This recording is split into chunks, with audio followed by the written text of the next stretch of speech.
Hi 2025 നീറ്റിന് വേണ്ടി prepare ചെയ്യുന്ന കുട്ടികളാണോ നിങ്ങൾ എങ്കിൽ നിങ്ങൾ ഈ 10 ഗോൾഡൻ റൂൾസ് എന്തായാലും ശ്രദ്ധിച്ചിരിക്കണം. നമ്മൾ പ്രിപ്പറേഷൻ തുടങ്ങുന്ന സമയത്ത് ചില ആൾക്കാർ ഓൾറെഡി പ്രിപ്പറേഷൻ സ്റ്റാർട്ട് ചെയ്തിട്ടുണ്ടാവാം from the beginning itself. അതായത് നമ്മുടെ എക്സാം കഴിഞ്ഞ അന്ന് തൊട്ട് ഒരു കാൽക്കുലേഷൻ വെച്ചിട്ട് അടുത്ത വർഷത്തെ എക്സാമിന് കുറച്ചുകൂടെ നന്നായിട്ട് സ്കോർ ചെയ്യണമെന്ന് വിചാരിച്ച് പഠിച്ച കുട്ടികൾ ഉണ്ടാവാം. അല്ലെങ്കിൽ കുറച്ചുകൂടെ കഴിഞ്ഞ് റിസൾട്ട് വന്നതിന് ശേഷം എന്ത് ചെയ്യാം, പ്രിപ്പയർ ചെയ്യാമെന്ന് കരുതിയവരുണ്ടാവാം.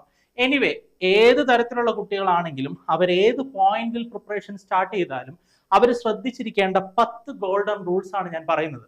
നീറ്റ് പോലുള്ള ഒരു കോമ്പറ്റീറ്റീവ് എക്സാം ക്രാക്ക് ചെയ്യാൻ വളരെ വളരെ ഇമ്പോർട്ടന്റ് ആണ് ഈ 10 പോയിന്റ്സ്. ഈ പോയിന്റ്സ് നിങ്ങളൊന്ന് ശ്രദ്ധയോടെ കേൾക്കുക. ഓക്കെ, അപ്പൊ നമുക്ക് ഓരോരോ പോയിന്റ്സ് ആയിട്ട് നോക്കാം. ഇതിന്റെ ഡീറ്റെയിൽഡ് ആയിട്ടുള്ള ഓരോ പോയിന്റിന്റെയും ഡീറ്റെയിൽഡ് വീഡിയോ ഞാൻ നിങ്ങൾക്ക് ചെയ്തു തരും. അതിൽ ആദ്യത്തെ പോയിന്റ് എന്ന് പറയുന്നത് അണ്ടർസ്റ്റാൻഡ് ദ സിലബസ് എന്നാണ്.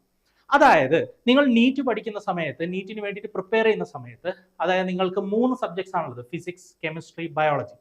ഫിസിക്സ്, കെമിസ്ട്രി, ബയോളജിയിൽ ഏതൊക്കെ ചാപ്റ്റേഴ്സ് ആണ് ഇപ്പോൾ ഉള്ളത്, ഏതൊക്കെ ചാപ്റ്റേഴ്സ് അവോയ്ഡ് ചെയ്തു, ഏതൊക്കെ റീജൻസ് കട്ട് ചെയ്ത് ഒഴിവാക്കി. ഇനി കഴിഞ്ഞ വർഷത്തെ എക്സാമിൽ കട്ട് ചെയ്തു എന്ന് പറഞ്ഞിട്ടും ചില ക്വസ്റ്റ്യൻസ് വന്നിരുന്നു, അതൊക്കെ എവിടെ നിന്നാണ് വന്നത് എന്നുള്ളതൊക്കെ നിങ്ങൾ ജസ്റ്റ് ഒന്ന് അറിഞ്ഞിരിക്കുക. അപ്പൊ സിലബസിനെ പറ്റിയിട്ട് ഒരു കീൻ ഐഡിയ ഉണ്ടാക്കുകയാണ് ആദ്യം വേണ്ടത്.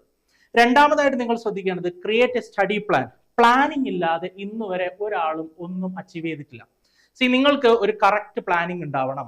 അതായത് ഒരു ദിവസത്തിൽ പ്ലാനിങ് ഉണ്ടാവണം, ഒരു മന്തിൽ പ്ലാൻ ഉണ്ടാവണം, അതേപോലെ തന്നെ ഒരു ഇയറിന്റെ പ്ലാനും നിങ്ങളുടെ കയ്യിൽ വേണം.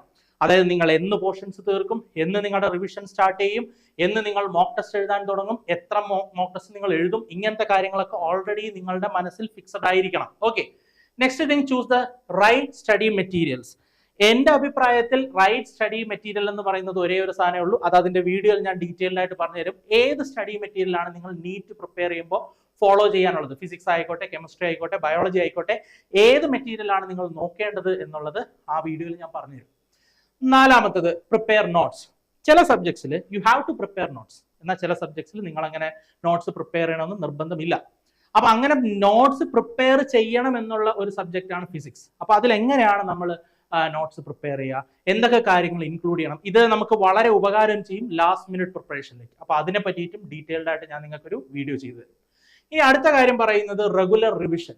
നിങ്ങൾ പഠിച്ചാൽ മാത്രം പോരാ, പഠിക്കുന്ന കാര്യം വീണ്ടും വീണ്ടും വീണ്ടും റിവൈസ് ചെയ്യണം. വൈ? മനുഷ്യരാണ് നമ്മളെല്ലാവരും എല്ലാ കാര്യവും മറക്കും. അതായത് പഠിച്ചത് എന്ത് തന്നെ ആയിരുന്നാലും നമ്മൾ റിവൈസ് ചെയ്തില്ലെങ്കിൽ മറന്നുപോകും. അത് കുറ്റം പറഞ്ഞിട്ട് കാര്യമില്ല, അത് നമ്മൾക്കുള്ള ഒരു ഫോൾട്ടാണെന്ന് പറയാൻ പറ്റില്ല. എല്ലാവരും സാധാരണ ഇതിൽ അങ്ങനെ തന്നെയാണ്. ഓക്കെ, പഠിച്ചു കഴിഞ്ഞാൽ മറക്കും. അപ്പൊ അതുകൊണ്ട് നിങ്ങൾ റിവൈസ് ചെയ്യണം. അത് ആഴ്ചയിൽ ഒരു റിവിഷൻ, അതേപോലെ തന്നെ ഡെയിലി ഉള്ള റിവിഷൻ, മന്ത്ലി ഉള്ള റിവിഷൻ, ഇതൊക്കെ ഞാൻ നിങ്ങൾക്ക് പറഞ്ഞുതരാം. ആറാമത്തത്, പ്രാക്ടീസ് MCQs ആൻഡ് PYQs. അതായത് നിങ്ങൾ ഒരു ദിവസം പോലും MCQ ക്വസ്റ്റ്യൻസ് അറ്റൻഡ് ചെയ്യാതിരിക്കരുത്. MCQ ക്വസ്റ്റ്യൻസ് എങ്ങനെയാണ് അറ്റൻഡ് ചെയ്യേണ്ടത്, ഏത് തരം ക്വസ്റ്റ്യൻസ് ആണ് അറ്റൻഡ് ചെയ്യേണ്ടത്, പ്രീവിയസ് ഇയർ ക്വസ്റ്റ്യൻസ് അറ്റൻഡ് ചെയ്യേണ്ടേ, ഇങ്ങനത്തെ കാര്യങ്ങളൊക്കെ നിങ്ങൾ ശ്രദ്ധിക്കണം. ഇനി ഏഴാമത്തത്, വെരി വെരി ഇമ്പോർട്ടൻറ്റ്, നിങ്ങൾ ഒരിക്കലും നീറ്റ് എക്സാമിനെ ആദ്യമായി നീറ്റ് എക്സാം ഹാളിൽ പോയിട്ട് അറ്റൻഡ് ചെയ്യരുത്. അതായത് നീറ്റ് എക്സാമിന്റെ പാറ്റേണിലുള്ള പല എക്സാംസ് എഴുതി പ്രാക്ടീസ് ചെയ്തതിന് ശേഷം മാത്രം നിങ്ങൾ എന്ത് ചെയ്യുക, നിങ്ങളുടെ എക്സാം ഹാളിലേക്ക് പോവുക. അതിനുവേണ്ടി മാക്സിമം മോക്ക് ടെസ്റ്റ്, ഞാനിവിടെ നമ്പർ പറയുന്നില്ല, there is no specific number. നിങ്ങൾക്ക് എത്രത്തോളം മോക്ക് ടെസ്റ്റുകൾ എഴുതാൻ പറ്റുന്നോ അത്രത്തോളം മോക്ക് ടെസ്റ്റുകൾ എഴുതുക. എല്ലാവരും ചിന്തിക്കുക പഠിച്ചു കഴിഞ്ഞിട്ട് എഴുതാം. അപ്പോൾ അങ്ങനെ അല്ല. നിങ്ങൾക്ക് കിട്ടുന്ന അവസരത്തിലൊക്കെ ക്വസ്റ്റ്യൻ പേപ്പേഴ്സ് എടുക്കുക, വർക്ക്ഔട്ട് ചെയ്യുക. ഓക്കെ, അതിനെ പറ്റിയിട്ട് ഡീറ്റെയിൽഡ് വീഡിയോ ഉണ്ടാവും. അടുത്ത എട്ടാമത്തത്, ടൈം മാനേജ്മെന്റ്. ടൈം മാനേജ്മെന്റ് എന്ന് പറയുമ്പോൾ കുട്ടികൾ എല്ലാവരും ആലോചിക്കുക എക്സാം ടൈം മാനേജ്മെന്റ് അല്ലെങ്കിൽ എക്സാം എഴുതി തീർക്കാനുള്ള സമയം. No, not like that. നിങ്ങളുടെ ഒരു ദിവസത്തെ ടൈം എങ്ങനെ നിങ്ങൾ മാനേജ് ചെയ്യണം. അങ്ങനെയാണെങ്കിൽ നിങ്ങൾക്ക് ഒരാഴ്ചയിൽ എത്ര ടൈം പഠിക്കാനായിട്ട് കിട്ടും, അങ്ങനെയാണെങ്കിൽ നിങ്ങൾക്ക് ഒരു മാസം എത്ര ടൈം പഠിക്കാൻ കിട്ടും. അത്രയും ടൈം ഉണ്ടെങ്കിൽ അത് ഏതൊക്കെ സബ്ജക്റ്റിനെ എങ്ങനെയൊക്കെ നിങ്ങൾ ഡിവൈഡ് ചെയ്ത് കൊടുക്കണം. ഇതൊക്കെയാണ് ടൈം മാനേജ്മെന്റിൽ നിങ്ങൾക്ക് പറഞ്ഞു തരാൻ പോകുന്നത്. ഒമ്പതാമത്തത്, ഹെൽത്തി റുട്ടീൻ. നമ്മളെല്ലാവരും പറയും എന്താണ് ഒരു എന്താ പറയാ, ചിത്രം വരയ്ക്കണമെങ്കിൽ നമുക്കൊരു ക്യാൻവാസ് വേണം അല്ലെ. അതായത് നിങ്ങൾക്ക് നീറ്റ് എക്സാം എഴുതണമെന്നുണ്ട് എങ്കിൽ you have to be healthy അല്ലെ. അത് നിങ്ങളുടെ റുട്ടീൻ പ്രോപ്പർ ആയിരിക്കണം. ചില ആൾക്കാർ എക്സാമിനോട് അടുക്കുമ്പോൾ ഉറക്കം സഫർ ചെയ്തിട്ട് നിങ്ങൾ രാത്രിയൊക്കെ ഇരുന്ന് പഠിക്കുന്നു, ഉറക്കം നിങ്ങൾ വല്ലാണ്ട് കുറയ്ക്കുന്നു, ഇങ്ങനത്തെ കാര്യങ്ങൾ വരാം. പിന്നെ അല്ലെങ്കിൽ വളരെ കെയർലെസ് ആയിട്ട് നിങ്ങൾ എന്ത് ചെയ്യുന്നുണ്ടാവും, ഒരുപാട് ഉറങ്ങുന്നുണ്ടാവാം, അല്ലെങ്കിൽ നിങ്ങൾ കെയർലെസ് ആയിട്ട് ഭക്ഷണം കഴിക്കുന്നുണ്ടാവും. അപ്പം you have to be in a healthy routine. കൃത്യമായിട്ട് കഴിക്കുന്ന അല്ലെങ്കിൽ കൃത്യമായിട്ട് കിടന്നുറങ്ങുന്ന അങ്ങനെ ഒരു റുട്ടീൻ ഫോളോ ചെയ്യുന്നത് എപ്പോഴും നന്നാവും. ഇനി അടുത്ത കാര്യം പറയുന്നത് സ്റ്റേ പോസിറ്റീവ്. സി നമ്മൾ എൻട്രൻസ് എഴുതാൻ പോകുന്ന സമയത്ത് ദ വേൾഡ് അറൗണ്ട് യു, നിങ്ങളുടെ ചുറ്റുമുള്ള ലോകം നിങ്ങളുടെ എപ്പോഴും നിങ്ങളെ ഡീമോട്ടിവേറ്റ് ചെയ്യുന്ന കാര്യങ്ങളെ പറയുള്ളൂ. അത് നിങ്ങൾ ശ്രദ്ധിച്ചോളുക, എപ്പോഴാണെങ്കിലും ശ്രദ്ധിച്ചോളൂ. ഇപ്പോൾ കുറച്ച് മുമ്പ് വരെ നടന്നുകൊണ്ടിരുന്ന ഒരു കാര്യമാണ്. 24 ലക്ഷം കുട്ടികൾ എക്സാം എഴുതുന്നു, അത് വെറും ഒരു 1 ലക്ഷം സീറ്റിന് വേണ്ടിയിട്ടാണ്, അങ്ങനെയൊക്കെ പറഞ്ഞുകൊണ്ടേയിരിക്കും. ഈ ആൾക്കാരൊന്നും ഈ 24 ലക്ഷം പേര് എഴുതിയതിൽ എത്ര പേരാണ് ക്വാളിഫൈ ചെയ്തതെന്ന് പറയുന്നില്ല.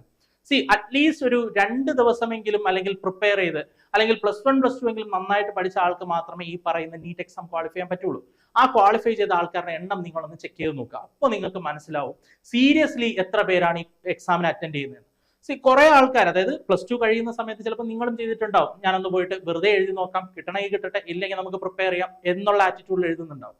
പിന്നെ അതേപോലെ നിങ്ങൾ മനസ്സിലാക്കേണ്ട ഒരു കാര്യമുണ്ട്, അതൊക്കെ ഡീറ്റെയിൽ ആയിട്ട് പറയുന്നതായിരിക്കും നല്ലതല്ലേ, എല്ലാം കൂടെ ഇപ്പൊ പറഞ്ഞിട്ട് കാര്യമില്ല. അപ്പൊ സ്റ്റേ പോസിറ്റീവ്, നമുക്ക് കിട്ടുമെന്നുള്ള വിശ്വാസത്തോടു കൂടെ തന്നെ മുന്നോട്ട് പോവുക. അതിനെ പറ്റിയിട്ടും നിങ്ങൾക്ക് കൃത്യമായിട്ടുള്ള ഒരു വീഡിയോ ഞാൻ ചെയ്തുതരും. ഈ 10 ഗോൾഡൻ റൂൾസിനെ പറ്റിയിട്ടുള്ള വീഡിയോസ് ആണ് ഇനി നിങ്ങൾക്ക് വരാൻ പോകുന്നത്. ഇതിൽ നിങ്ങൾക്ക് ഡൗട്ട്സ് ഉണ്ടാവാം, നിങ്ങൾക്ക് എതിരഭിപ്രായങ്ങൾ ഉണ്ടാവാം, നിങ്ങൾക്ക് സജഷൻസ് ഉണ്ടാവാം, നിങ്ങളുടെ പാറ്റേൺസ് ഉണ്ടാവാം. Anything you can discuss with me, നിങ്ങൾക്ക് അതൊക്കെ പറയാവുന്നതാണ്. ഇതൊന്ന് ഫോളോ ചെയ്യുക and stay tuned for the coming sessions. Okay, thank you.